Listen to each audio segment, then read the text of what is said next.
Hello friends, આજે આપણે આખું વરસ સ્ટોર કરીને ખાઈ શકીએ એવું ચટાકેદાર ગોળ કેરીનું અથાણું બનાવીશું.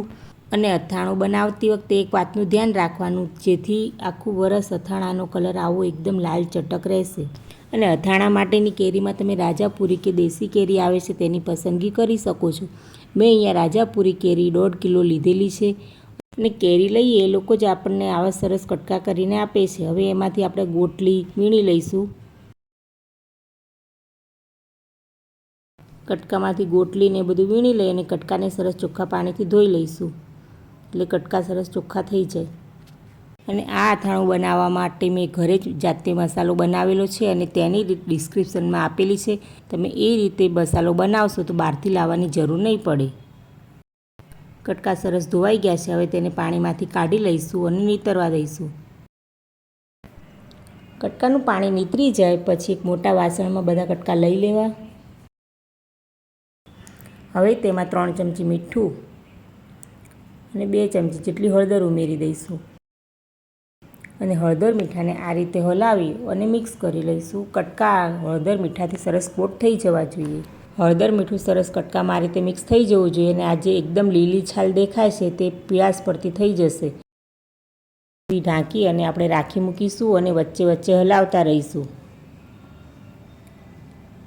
2 થી 3 દિવસમાં તમે જોશો તો આ રીતે છાલનો કલર એકદમ બદલાઈ જશે. તમે જોઈ શકો છો કે જે એકદમ ઘાટો લીલો કલર હતો છાલનો તે આ રીતે સરસ પીળો થઈ ગયો છે. કટકા અથાણું નાખવા માટે તૈયાર છે.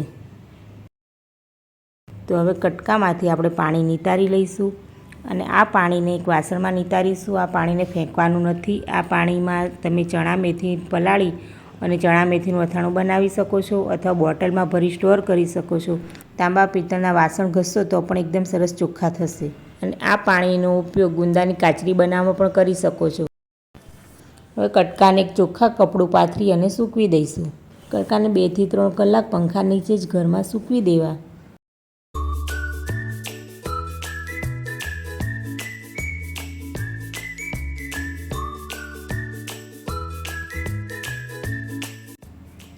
બધા કટકાને આ રીતે સરસ સૂકવી દઈશું.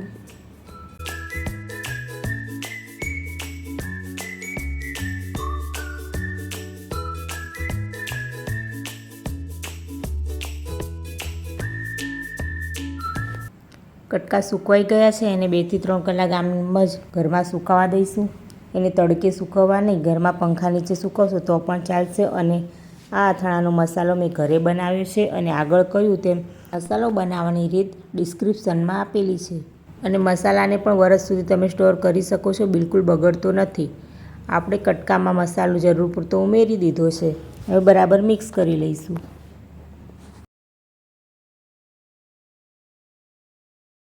કેરીના કટકા સરસ કોટ થઈ જાય મસાલાથી એ રીતે મિક્સ કરી લેવું. હવે તેમાં 1.25 કિલો ગોળ ઉમેરી દઈશું. તમે ગોળનું પ્રમાણ કેરીના જેટલું સરખા પ્રમાણમાં પણ રાખી શકો છો. એટલે કે કિલો કેરી સામે કિલો ગોળ લેવો, 1.5 કિલો સામે 1.5 કિલો લેવો, એ રીતનું માપ પણ રાખી શકો છો. ગોળને એકદમ ઝીણો કતરીને લેવો અથવા છીણીને લેવો, જેથી જલ્દી ગળી જાય.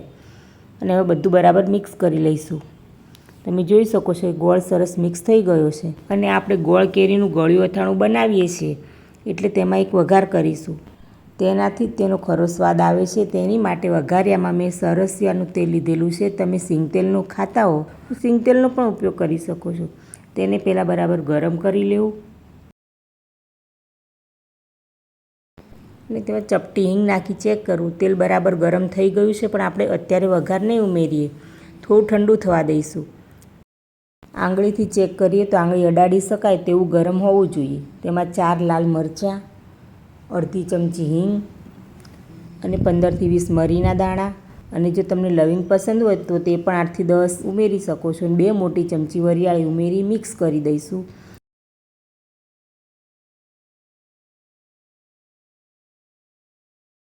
હવે વઘારને આપણે ગોળ કેરી મિક્સ કરીને રાખ્યા છે તેમાં ઉમેરી દઈશું.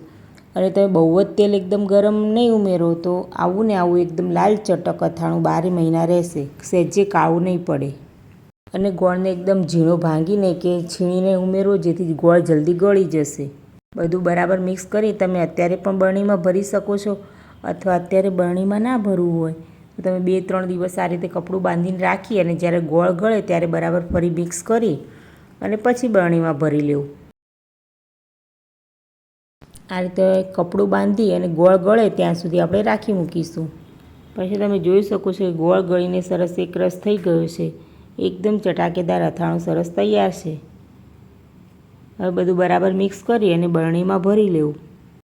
અને તમે પણ આ જ રીતે કેરીનું અથાણું બનાવતા હો તો કોમેન્ટ કરી જરૂરથી જણાવજો. અને મારી અથાણા બનાવવાની રીત તમને કેવી લાગી એ પણ જરૂરથી જણાવજો. અને અમારી ચેનલને લાઇક અને સબસ્ક્રાઈબ કરજો અને બેલ આઇકન દબાવવાનું ભૂલતા નહીં. તો આખું વરસ સ્ટોર કરીને ખાઈ શકાય તેવું ચટાકેદાર ગોળ કેરીનું અથાણું તૈયાર છે.